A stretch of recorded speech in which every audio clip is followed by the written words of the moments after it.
संजय राऊतचं करायचं काय? खाली डोकावरती पाय. संजय राऊतचं करायचं काय? खाली डोकावरती पाय. हाय हाय हाय हाय. संजय राऊत हाय हाय. हाय हाय हाय हाय. संजय राऊत हाय हाय. ओ थांबा साहेब. घेतो. अरे गेले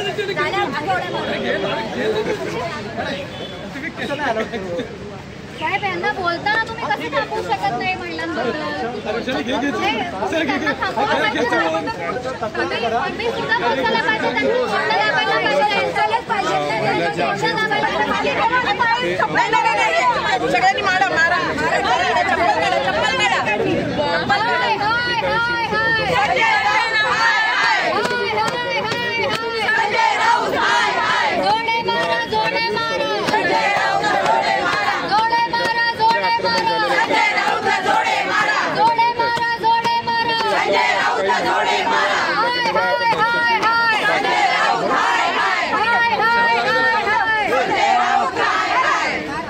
मॅडम लाज वाटली पाहिजे संजय राऊतांना. 1500 रुपयामध्ये महिलांना काय सांगाल? आज आपण जोडमारा म्हणून केलं संजय राऊतांना.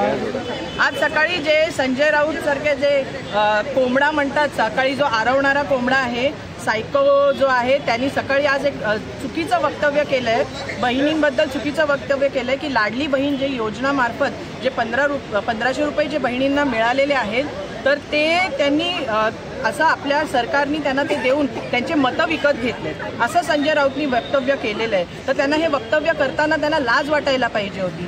त्यांनी ह्याच्यात फक्त बहिणींचा अपमान न करता लक्ष्मीचा पण अपमान केलेला आहे. 1500 रुपये हे त्या माऊलीला, हे त्या बहिणीला किती महत्त्वाचे आहेत हे कदाचित त्यांना कळलेलं नसेल, पण जिनी ते पैसे घेतलेले आहेत तिने आपल्या घरासाठी त्याचा वापर केला असेल, आपल्या मुलाबाळांसाठी त्याचा वापर केलेला असेल. त्याच्यामुळे हे जे वक्तव्य त्यांचं आहे ते अतिशय चुकीचं आहे, लज्जास्पद आहे आणि त्यांनी जोडे खावे असेच त्यांचे हे वक्तव्य आहे. आणि आम्ही भाजपा, ठाणे आणि महिला मोर्चा मार्फत आम्ही सगळेजण मिळून याचा निषेध करत आहोत आणि सगळ्या बहिणी मिळून यांना जोडे मारत आहोत. आणि ही आमची कठोर मागणी आहे आमची की त्यांनी सगळ्या बहिणींची इथे माफी मागावी, कारण का बहिणींना विकत घेणं हे त्यांनी सांगितलं, हे चुकीचं वक्तव्य जे त्यांनी केलेलं आहे त्याच्यासाठी त्यांनी सगळ्या बहिणींची माफी ही मागितलीच पाहिजे. आणि त्यांनी जर ही माफी नाही मागितली, आज आम्ही इथे आंदोलन केलं, आम्ही रस्त्यावरती उतरू, सर्व महिला आम्ही रस्त्यावर आंदोलन करू. महिला मोर्चाचा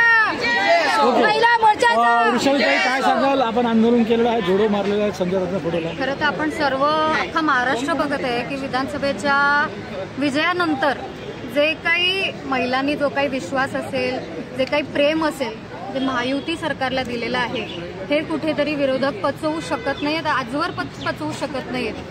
जसा विजय डिक्लेअर झाला त्यानंतर राज्यभर याच विरोधी पक्षातल्या काही नेत्यांनी आंदोलनं केली आणि चुकीच्या संदेशाखाली स्वतःच्याच कार्यकर्त्यांना पळवतायत की बॅलेट पेपरवरती इलेक्शन घ्या. मला एक युवक म्हणून, कुठल्याही पक्षाची कार्यकर्ता म्हणून मी इथे बोलत नाही, एक युवक म्हणून मी विरोधकांना हे सांगते की तुम्ही ह्यातनं फक्त मूर्ख दिसताय. आज जग कुठचं कुठे पोचलंय. लोकसभेला जेव्हा ईव्हीएम मशीने मतदान झालं त्यावेळेस तुम्हाला बॅलेट पेपर आठवले नाहीत.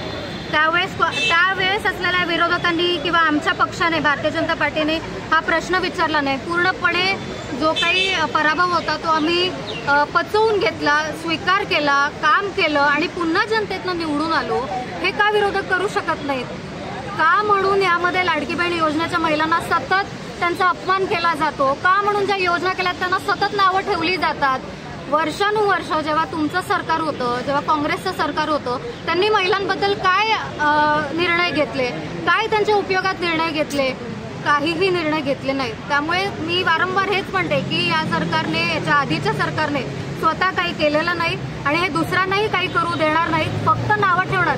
आणि महाराष्ट्राच्या जनतेने हे पाहिलेलं आहे आणि त्यामुळे तुम्ही विधानसभेमध्ये जो काही एक चांगला निकाल लागला तो ह्याचंच उदाहरण आहे की आता जनता संतापलेली आहे आणि आता जनतेने ठरवलेलं होतं की आम्हाला महायुतीला निवडून द्यायचं आहे आणि त्यामुळे तो निकाल लागलेला आहे.